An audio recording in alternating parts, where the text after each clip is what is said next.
In this drawing by Anthony van Dyck in the Getty Museum, we see how this master negotiates the space while dramatizing the action. The large design interlocks two hook shapes, a light one and a dark one. Together, these two grand shapes claim the entire page and engage the total space. How does Van Dyck communicate the weight of Christ's body? By enlarging its bright shape with a downwardly convex area of bright cloth, and by the way he draws the foremost figure at the left. The visual engineering that sustains the visual drooping weight dictates the pronounced right angle in the folds of this man's sleeve. This angle, with the rhythmically related angles proximate to it, dramatizes visually the muscular tension in the man's arm, to which we would otherwise have no access. Notice how these angles reverberate in the shadows. The upward sweeping curves in this figure continue into the figure behind it, offering a counter curve to the sagging curve below the corpse, and further dramatizing the weight-bearing activity in the story. The angles and curves here, pressing left, light against dark, are answered across the oblique space by the indented dark shape pressing to the right, dark against light, on the figure of the Virgin and the figure immediately behind her.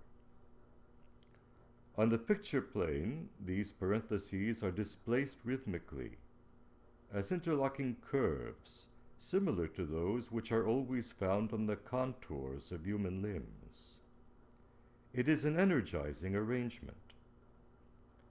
This curve of shadow continues in the shadow on Christ's shoulder, his dark hair and beard, onto the torso of the central background figure, and onto the dark shadow shape which wraps around the light hair of this figure and finds anchor in the dark hair of the foremost man.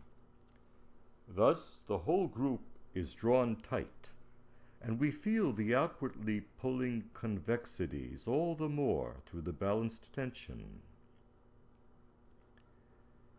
Van Dyck relates the scale of the head and neck of this background figure to that of the head of the Virgin.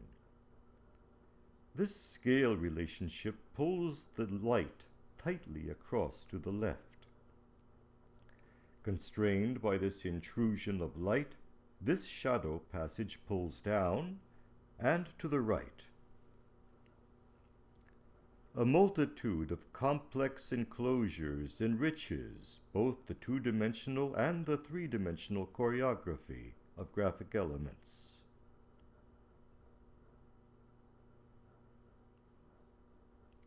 The arm of St. John over the Virgin's shoulder engineers the visual tension supporting Christ's body on this side. The continued direction of lines of folds from the shoulder of one figure to the arm of the other facilitates this reading.